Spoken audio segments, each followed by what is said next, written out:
Hello everyone, in today's video I'm going to show you this PC build that I have specifically made for 2K resolution, and in this build specifically I focused to get the most performance for the price that we're paying. I completely ignored the upgradability, as I usually never do. I completely ignored everything. I just focused on getting the highest possible performance for the price that we're paying. And so feel free to correct me if I have done any mistakes. And let's get into the specs. The CPU of this build is a Ryzen 5 5500. The RAM is one 8GB from Samsung and two 4GB from Team Group, which gives us a total of 16GB. The storage is an XPG M.2 1TB. The power supply is a Thermaltake 550 watts, and the motherboard is a Gigabyte B450M DS3 Edge. And the legendary GPU that we have for today is an RX 6700 from Sapphire Pulse. This GPU is a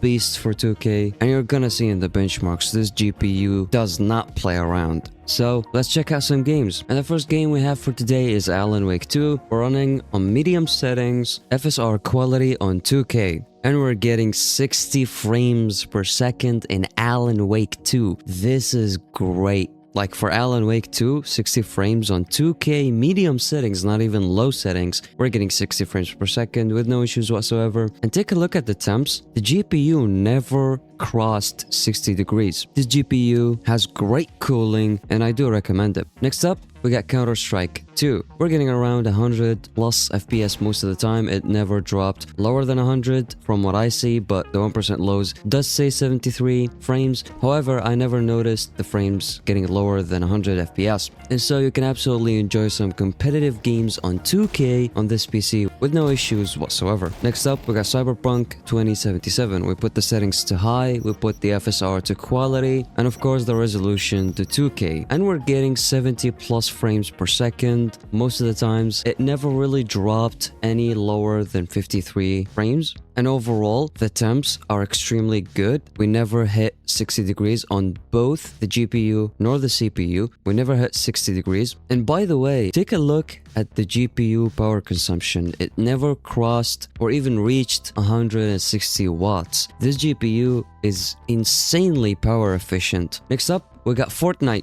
Who doesn't hate Fortnite? I keep saying that in every single one of my videos. Anyways, we put the settings to auto set on DirectX 11 on 2K, of course, and we're getting around 80 frames per second. I don't know why, but this game kinda sucks when it comes to optimization. It just keeps lagging a lot, and even if we don't consider the lag, it's just not really a great experience, in my opinion, for what you're paying. This is a 6700. It should give us better performance, but it's the game's fault. The more they update it, the more they add those new updates, the laggier the game becomes for some reason. However, it's still very playable with no issues whatsoever. Despite the drops, they are awful, but someone commented that if I play like 2 or 3 games, the drops are gonna disappear. I don't know, I haven't tried, and I'm not gonna play 3 games of Fortnite just to prove a concept. So if we ignore the drops, the experience overall is great. And next up, we got Forza Horizon 5. We put the resolution to 2K and the preset to high, and we're getting 100 plus frames per second. It is great, and I don't think you're gonna need any more frames for a car racing game. I think this is more than enough. The graphics is good,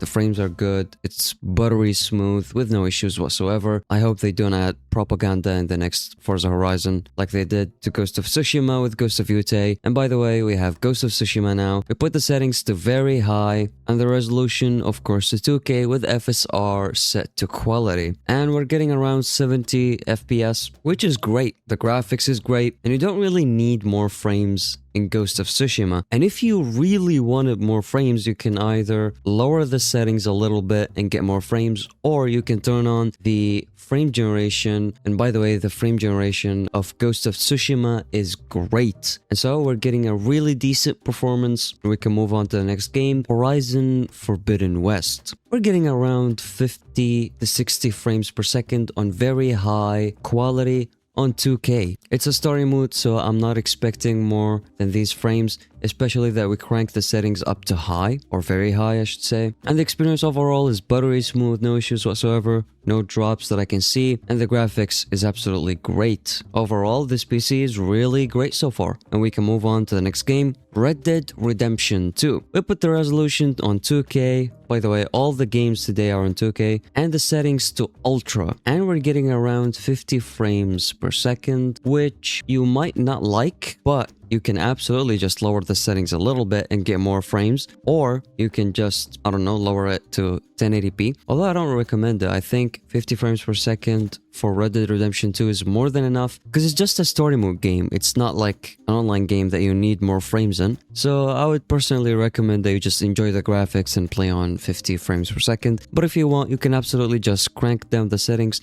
and get more frames. And next up, we got Dying Light The Beast. We put the settings to high quality, FSR quality, and the resolution, of course, to 2K. And we're getting 50 frames. This game is super heavy, by the way. If you don't know, this game is real heavy. And yet, we're getting 50 frames, no drops, no issues at all. Buttery smooth experience. And yeah, I just don't know what to say more. Like, this PC is really good. For the price, this PC is absolutely great. Next up, we got GTA V Enhanced. We put the settings on very high and the resolution to 2K, of course, and we're getting around 80 frames per second, which is enough for GTA V, but you can absolutely get more frames if you just crank down the settings a little bit. However, I wanted better graphics instead of more frames in GTA V since it's just a single player game, you know? However, you can crank down the settings a little bit and get more frames. And next up, the last game we have for today, Metal Gear Solid Delta. We put the settings to medium, FSR set to quality, and the resolution set to 2K, and we're getting around 40 frames per second. And this is not the PC's fault. This is absolutely 1,000,000,000% the game's fault. This game sucks when it comes to optimization. This game is super